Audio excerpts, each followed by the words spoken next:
আসসালামু আলাইকুম প্রিয় বন্ধুরা, আপনাদের মাঝে নূর নবী ইমরান আরো একটি ভিডিও নিয়ে আসলো।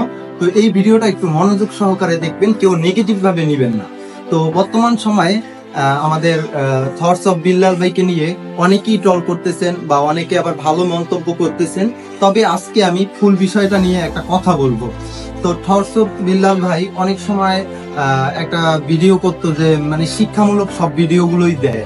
তো আমরা বিগত দিনে তার একটা ভিডিও প্রকাশ করছিল যে 44 লক্ষ টাকা 3 মাসে মানে ইনকাম করছিল। তো ওই ভিডিওটা থেকেই কিন্তু শুরু হয়েছিল যে নানান ধরনের বিতর্ক, নানান ধরনের মানে তর্ক বিতর্কের একটা সৃষ্টি হয়েছিল। তো থটস অফ বিল্লাল ভাই পরে একটা ভিডিও করছিল যে কপি নিয়ে, মূলত এই বিষয়টা নিয়ে। তো কপি, তো আমি ওই ভিডিওতে আমি কোনোভাবেই দেখতেছি না যে থটস অফ বিল্লাল ভাই কোনো কিছু ভুল বলছে। তো আপনি আপনার মানে ভাবতেছেন সফলতা, যে একজন মানুষ একটা ভিডিও করতেছে, ওই ভিডিওটা আপনি কইরা আপনি এই প্ল্যাটফর্মে সফল হবেন। আর একটা মানুষ এত বছর কষ্ট করছে এই প্ল্যাটফর্মে, এত মানে পরিশ্রম করে আজকে থটস অফ বিল্লাল হয়েছে, তো তার কোনো মূল্য নেই।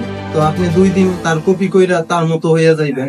তো থটস অফ বিল্লাল ভাই আরো একটা ভিডিও দিছিল যে কেউ যদি কপি করে সে কিন্তু ওই পিসি পইরা থাকে, বা পিছে যদি কেউ কথা বলে সে কিন্তু ওই পিসি পইরা থাকে। তো পিছে কথা বলা বাদ দিন, আর থটস অফ বিল্লাল ভাইয়ের ভিডিওর মূল বিষয়বস্তু একটু বোঝার চেষ্টা করুন। তবে স্বপ্নের পথে চলো, একটা কথা আছে, স্বপ্নের পথে চলো। এখন আমি স্বপ্নের পথে চলবো অন্য ভাইকে কপি করে, যেমন ওমর ভাই আছে, থটস অফ বিল্লাল আছে, তাদেরকে কপি করে তারা যাইয়ে করতেছে, ওইগুলোই আমরা করব। তাইলে আমরা ওই স্বপ্নের পথে এটারে চলা বলে না, তাইলে তাদের পিছে বা তাদের পা চাটা বলে। তো স্বপ্নের পথে চলতে হবে, নিজে কিছু করতে হইবে। হ্যাঁ, আমরা তাদেরকে মানে গুরু, অনেকেই গুরু বলি। তো হ্যাঁ, আমরা তাদেরকে ইন্সপিরেশন বা যা একটা বলতে পারেন যে এইগুলা ভাইরা কাজ করতে পারেন। যে তাদের আমি মনে করি আপনারা যারা এই নানান ধরনের বিতর্কিত কন্টেন্ট করতেছেন, তারা তাদের মানে শুরুর দিকের কন্টেন্ট ক্রিয়েশনের যাত্রা শুরু করছে, ওই বিষয়গুলো একটু দেখেন যে কিভাবে আজকে থটস অফ বিল্লাল হইলো। তা আপনারা শুধু ওই পিছনের দিকটা নিয়েই পড়ে আছেন। একটা কথা আছে না, বাঙালি জাতি কখনো ভালো হবে না, তারা হচ্ছে মানুষের মাথায়ও তুলে নেয়, আবার মানে সাথে আঘাত লাগলে মাটিতেও ছুড়ে দেয়। তো সফলতার মানে বাঙালি মানুষদের কাছে হচ্ছে টাকা পয়সা, খ্যাতি, এইগুলোই সফলতার মানে, কিন্তু ভাই এইটা না। আপনি সফলতা আসলে এমন একটা জিনিস যে নিজের পরিশ্রমে অনেক দূরে গিয়ে নিয়ে যাওয়া, নিজেকে রিপ্রেজেন্ট করা মানুষের মাঝে। এখন আমি অন্যকে কপি করে রিপ্রেজেন্ট করলাম, এইটা দিয়ে কখনোই সফলতা কাম্য করা যায় না। তো এই জিনিসটা একটু মাথায় রাখবেন। মানুষকে মানে বিতর্কিত ভাবে মানে পচানো বা হচ্ছে রোস্টিং, এইগুলো বাদ দেন, নিজে ভালো কিছু করুন। হ্যাঁ, নিজে ভালো কিছু করলে দেখবেন এই প্ল্যাটফর্মে আপনি অনেক দূর এগিয়ে যেতে পারবেন।